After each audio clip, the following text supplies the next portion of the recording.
Big Guy Fitness, day 8, daily journal. This is the beginning of week 2. Talk about consistency. That's what we talked a little about last week, and we're holding true and steady to that. This is my second walk of the day.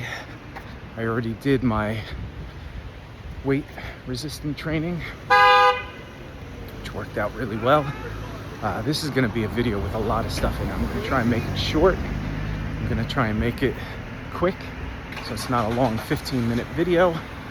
But so much happened this weekend. So much fun stuff, so much inspiring stuff, so much stressful and disappointing stuff. I know, it was a mishmash. And so I'll tell you, I felt like a superhero at one point, and that quickly came crashing down. And that was part of the weight loss journey it's the mental game, right? It's the mental thing of being on top, having the wins, celebrating those wins, and then having some hiccups or losses, if you want to call it that, and go, oh man, I didn't do this, or I ate too much, and then the scale shows you, yeah, you're not invincible. So let me start real quick. I talked about it last week. I had a friend that needed some help with some stuff, and he ordered some pizza. So I'm at a point where I'm not really doing as much crazy intermittent fasting. I loosened up a little bit. So now I'm at a point where I get to eat a little bit more of the foods that I want. I'm not picky with the calorie count as much. I'm just not going, too overboard. But I'm still trying to stay semi-strict, but I'm not doing the caloric deficit where I was fasting for 24 hours, maybe one 48-hour thing, doing all that plus lifting, and I was walking 4 times a day. Well, now I'm walking twice a day. Once in the morning, get that early sun, get the vitamin D, get your circadian rhythm kicked in, and then I lift for about an hour and a half or so, do a good lift, and then try and get on a second walk if I don't play tennis that day. But if I miss the second walk, not a big deal. And as far as eating, I'm just eating lean protein, all that kind of stuff. But the pastas don't scare me. I'm allowing my body to adjust to it and say, I'm staying here for a couple weeks. I'm trying to do that. I'm trying not to get freaked out. That's the problem. I got freaked out. So the other day I had 3 slices of pizza. That wasn't the greatest quality pizza. It was good, but it wasn't the greatest quality ingredients. You could see the grease floating to the top and all that. And it was good. It wasn't great, especially for caloric intake. Although it wasn't a crazy, weird pizza with extra cheese and all this. It was a vegetarian pizza, sort of. So there wasn't a ton of cheese, but there was peppers, onions, and tomatoes, and there's something else, olives and stuff like that on there. So it's one of those pizzas you can't really pick up and eat, it falls apart and all that. So, but again, good, but still a lot of calories, especially 3 slices. And then there were wings, so I ate those and blah, blah, blah. That was in my other video. So I do all that, and I'm like, oh man, I definitely gained weight. There's no question about this. So tomorrow is gonna be hard. It's definitely gonna be 2 pounds on the scale, pound or 2. I wake up, 0. I was still 170. So I've been wrestling around this 169, 170.2, 3, 4, whatever. So I was 170.3 or something like that. I was like, this is fantastic. I can eat like this and be okay. Now granted, it was a day where it was only an OMAD thing, 1 meal a day. And it was basically a 23-hour fast, because I ate for that half hour or whatever, and I didn't eat for the rest of the day. So yeah, that wasn't too bad. I think that's obviously why it didn't affect me that much. It gave my body enough time to digest and parse all the proteins and the sugars and carbs. So then the next day, I was watching some movies at night, and I had 2 donuts, and I had some things, whatever, blah, blah, blah. That wasn't the worst of the day. But even with that, I had popcorn and some tortilla chips and some sugar soda. And it wasn't that great. And the next day I woke up again, same weight. I think I went up just a little, maybe a half a pound or something. I was like, this is fantastic. Maybe my body's like fluctuated and adjusted. No. Then the next day, I guess maybe it's 3 days. Maybe that's the limit. So the next day, I went to a buddy's gathering, and it was a bunch of friends I hadn't seen in a while. And that's a topic I want to talk about real quick. Letting yourself allow for life's unpredictabilities and not be stressed on these routines and schedules that we get stuck in. So the main thing was I go to this party, gathering, and they had pizza. Again, another day of pizza. And I'm not gonna say no to pizza.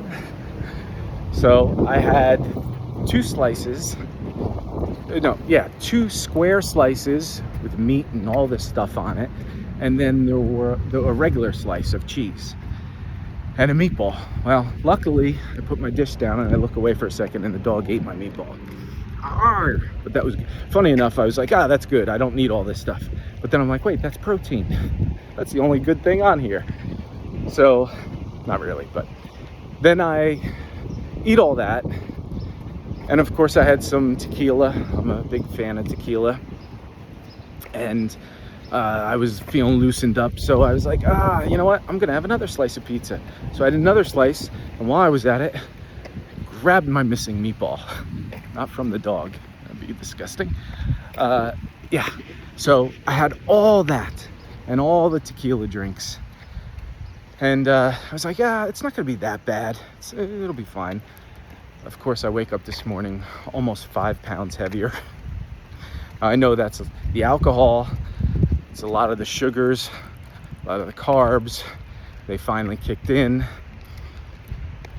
So, yeah, that got me in a mood. And then I was lethargic because when you come out of those kind of things, you tend to be very lethargic and not wanting to, if you're not mentally in the headspace, your body feels sluggish, you don't want to really do it. But you got to force yourself. So I went on my walk, got through it, listened to some music that inspired me.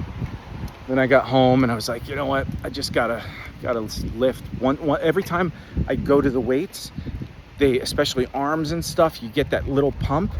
And I was gonna eat before this, but I was like, I can't. Even 2 eggs and an avocado, that'd be nice to start with, but like, let me do this fasted workout. So I did that, and man, wasn't even hungry afterwards. I was inspired. One of the videos I was watching was this Sacha Baron Cohen thing that was so inspiring. I'll talk about that in a second, but he looks amazing right now. He is shredded. I don't know if this was an old video. I think it was new, and he looks amazing. So anyway, so I do all this stuff, and I'm like, you know what? Don't worry about that weight. It's fine. These little hiccups are fine. You're trying to stay at a normal weight. That 5 pounds is bullshit. It's probably, with the water weight, once I walk all this off and don't really eat today, or eat one meal, it's going to come down to maybe I gain 2.5, 3 pounds, which is manageable. Again, going up, coming down a little, one day win, one day have a little bit of a setback. It's fine. It's manageable when you're not trying to diet and totally caloric restrict. So yeah, I'm happy with everything because it was amazing seeing my friends, and it was so worth it. And it was one of these things, I look at my belly and stuff and I'm like, oh man, there's where the weight went. I don't know if that's really specifically where it went, but I definitely am puffier today. Puffy. I gotta stop saying that joke. So one of the things I wanted to mention was, we gotta let life be a variable thing. When we get too caught up in these schedules, we're like, okay, I'm only gonna eat this much, I'm only gonna do this, I'm gonna do this workout, and I gotta do 2 walks a day and all this. And then when wrenches get thrown in and you get pulled out of that schedule and you get disappointed in yourself, that adds stress. Stress adds to not allowing yourself to hit your targets. So don't worry about that stuff. Really, this is, again, a life journey. It's not this race to a finish line. although we want it to be, and we feel like, oh man, I just want to get these gains, and then you see them happen quickly sometimes, and you're like, I just want to keep up that pace, but it's not going to happen, and it's just going to add more stress. So allow yourself the moments. And in life, one of the moments is seeing friends, seeing family, all these things. If somebody told you your life was going to end in a month, what most people would do, I wouldn't be doing a bunch of push-ups. I wouldn't be trying to get the abs, and I just wouldn't. I'd stop everything and I'd just hang out with friends. I'd go do something that I always wanted to do. So don't wait till you're given a time where, yeah, you better do this or you're never going to do it. Do it now. So allow yourself to intertwine some of these things. And one of them was a friend called up and said, hey man, we're having a gathering, come on over. And I'm like, I still got another walk to go on in this. And I said, you know what, forget it. I'll just kind of come over. And I saw some friends that I've seen a little bit more recently. I saw them once at a party recently, but I don't really go out a lot. And yeah, I'm a hamster. It was awesome to see these guys. We used to have, when I first came out to Los Angeles, everybody was trying to be an actor and musician, all these things. And we had basically what was Entourage. I mean, we went in 10-year period of time. We had guys on Days of Our Lives. We had guys on General Hospital. We had friends on Saturday morning TV. I did some stuff on Saturday morning TV for a couple years, and it was nothing special, but it was consistent, and it was fun, and it was always on a set. We were on lots. We were doing things, movies, commercials, and we had friends that owned some bars in LA. We had some friends that were in bigger movies. Yeah, it was awesome. But we followed it was just a group of us, and we went to every party, Playboy Mansions, all these things over and over. Every single week we had access to this crazy, it was like Entourage and Marvel on a smaller scale, but big enough to where, I mean, we all had interactions with like the Brad Pitts, or I did some stand-in work for Jude Law and Ethan Hawke, and Tony Shalhoub, and just being around these people all the time. I was behind Robert De Niro in a scene at one point, and me and a buddy we were drinking at the time. Not very professional, but we were kids, and we were screaming so loud because it was in the movie The Fan, and De Niro just turns around and gives that eye. He goes, who the hell are you guys? He's like, where the hell? That's what he said. He turns around and goes, where the hell are you guys from? And we tell him where we were from, and he's like, oh man, I visited up there. I used to ski up there. So it was just so fun. You get all these interactions, but the stories are amazing because in this group, we all had different, there's a thing, people talk about perception and perspective, right? So even as I'm doing this, right, my perspective comes from all my past history and my life and what I'm doing today and why I'm doing this and blah, blah, blah. Anybody watching this comes from a different perspective. They have different life events, things that shape their life. So they're absorbing this in a different way. And perspective or perception, I forget which one it is. I'm losing it right now. Too many thoughts. I got to get back to the Sacha Baron Cohen story. So the other part of this is that I'm seeing this through a camera, and I'm looking at a camera, and you're watching this and seeing a background back here. And so when you're even sitting at a table with somebody, the two people are having the same shared experience, but if they had to tell the story of that experience, it would be totally different. Everything would be coming from a different place, viewed by two different eyes. So with this party, what's amazing is we're reminiscing about things that happened, and every single person had a different story. Like, oh yeah, I'm like, oh, when we went to that thing, remember I was doing this and I met this person and blah, blah, blah, this girl or whatever. And they're like, oh yeah, when I was talking to this guy, and you're like, that guy was there? And it's just story after story. Everybody It was crazy. It was a crazy time. But you could even hear from my excitement. It was so much fun, so worth it. So worth gaining 2.5 to 3 pounds, maybe 5 pounds, I don't know. But if I let this regiment of working out and dieting and all that get in the way of that experience, I would have missed out on something really special.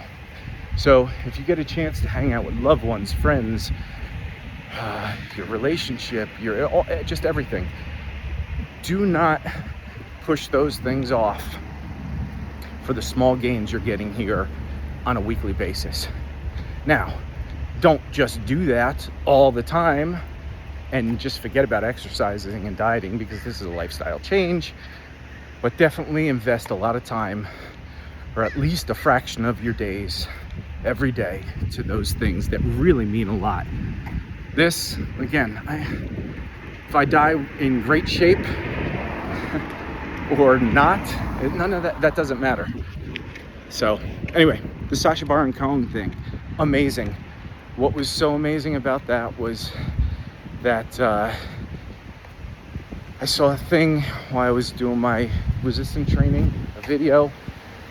He's on some men's fitness magazine, and he's absolutely shredded.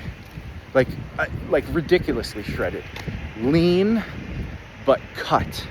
Now, as I was saying in the short video that I talked about this, I know a lot of this has to do with photography, has to do with perfect lighting, has to do with makeup. I'm sure he's got a tan. I don't know if it's tan makeup or if it's real, but he looks incredible. Good for him. But what's awesome about that, it was so inspiring to watch that. Like, I literally got pumped halfway through my workout going, okay, first of all, I asked Alexa how old he was. He's 53 years old. So he's in the range of what this stuff is all about, right? We're in our 50s. Can we get shredded? Okay, I think I feel decent. I got a little cut here. My arms feeling a little better. My chest looks a little better. This lighting's terrible. My waist is awful. I got like 2 abs sort of sticking out. I don't know. So, yeah. But to see him so shredded. Now, he did talk about in the thing how he had a personal trainer. You know, sometimes we can't afford these things.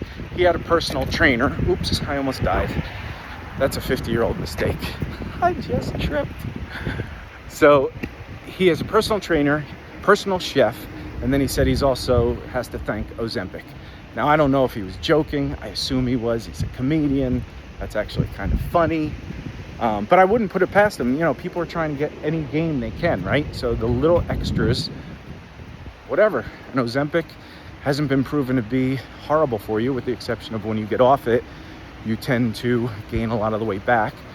But I think that's mainly because people that get on it, for the majority of it, is they're not changing any of their lifestyle. They're literally just eating the same, doing the same, not exercising, not changing the lifestyle, and they lose all this weight because it's free loss of weight. Well, it's expensive, so it's not free. But yeah, I think that's why people, but if you change your lifestyle while using Ozempic, and that's the extra catalyst to get you over the edge, or see fast results, and that inspires you, I don't think there's anything wrong with it. Now, we'll see what happens with the research as we go further to tell us if it's a health risk. So anyway, so Sacha Baron Cohen, amazing, looks great. And he's 53. If he can do it, maybe if it took him, a few months to do, maybe since we don't have a personal chef, or we have all the other stuff in our life, the stressors, we can do it maybe in a year. But still, we should be able to get there. If he can do it, he's no different than us. Well, it's a lot funnier than us. Go Borat. So anyway, this is a lot longer than I expected it to be. I said it was going to be less than 15 minutes, and here we are at 19 or 17. And so the 2 other things I wanted to briefly talk about, I'll do it quick, is the YouTube channel got taken down. I know a buddy said, hey man, where's your YouTube videos? And it was every video was removed. I don't understand what happened. And then a couple hours later, he texted me and said, oh no, there's about 4 videos back up. I'm like, what? And I had no emails, no notifications saying what happened. It said that removed and policy violation or something. And don't know what happened. They started slowly coming back, so I think they're all back now. It was just so frustrating. And again, there's the hiccup, right?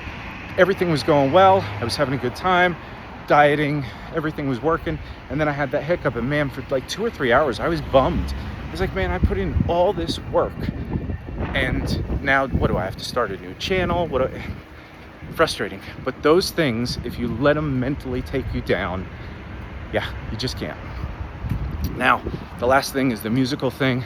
I posted about 3, or I'm gonna post about 3 shorts on the musical listening for today.